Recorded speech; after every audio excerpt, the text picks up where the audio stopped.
Let's begin our look now at the clip modes and available settings for each of these clips within Ableton Live. And if you're working with a project, you want to pull up this project called Launch Modes. Now down here to the left we see the basic clip settings that are available. If you are working from a new project, you can pull up some clips.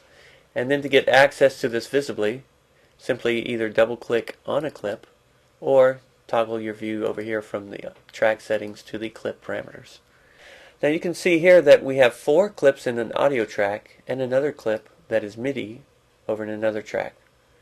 And we'll be using these for display and editing purposes. We'll be working first with these 4 brown drum clips on the left. Let's listen. Crash cymbal. Back to beat 1 and a new beat. And stopping.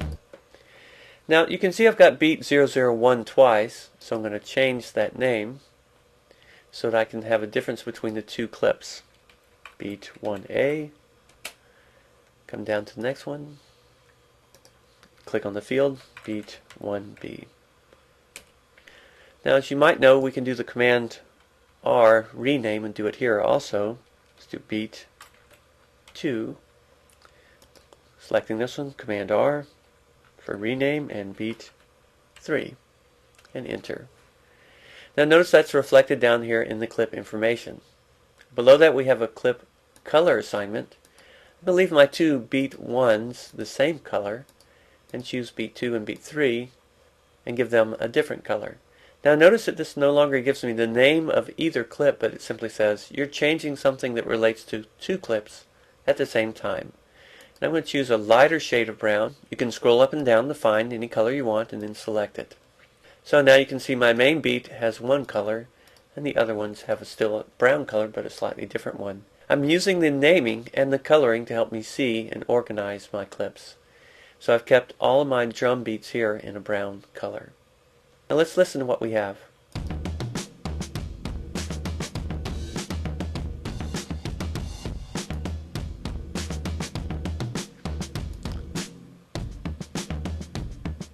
And stopping.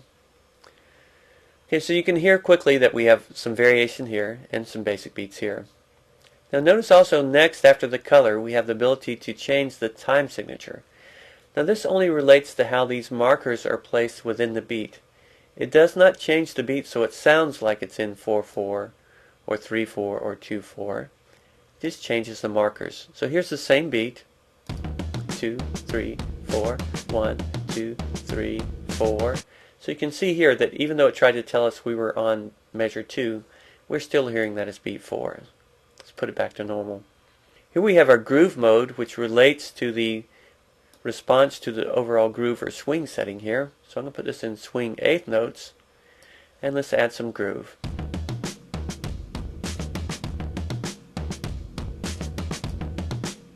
Almost sounds like a stumbling tripling. That's because this has 16th notes, so we want a swing 16th note feel if we want swing to be applied.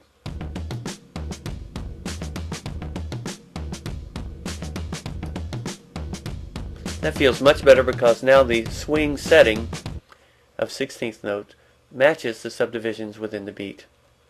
So if you want to use groove in a clip, you have to enable the groove parameter to swing 8, 16th, or 32nd.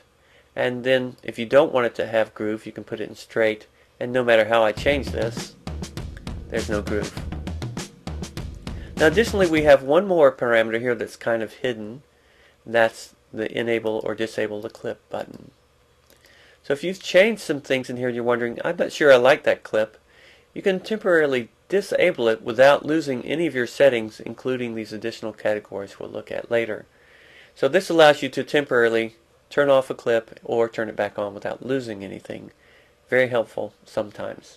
Below this we see some nudge forward or nudge backwards. And what we're nudging is the start point of this wave around in relationship to the beat. Now notice that they're unselectable or unusable right now because we're not playing back. We can do these live if we play the clip. Let's listen.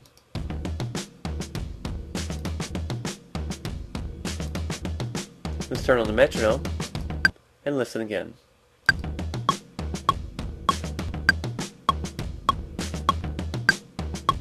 I also have a second beat here we can hear that relationship to. This is on the left and on the right. And back to our beat 01. Now I've changed its timing in relationship to the main beat, and these start to add together in a different way. Now this is all confined to the time setting up here of whether it's by quarter notes, single bars, half notes, eighths, sixteenths, etc. So I'll put this back at quarter note and we'll get some more interesting results. Let's play. And nudging backwards.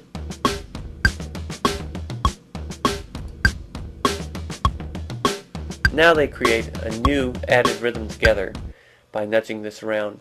And you can do this safely while you're running several clips and keep them in sync live, as the name implies, by using your grid correctly. Okay, so we're going to stop here now and move on now to launch modes in our next section.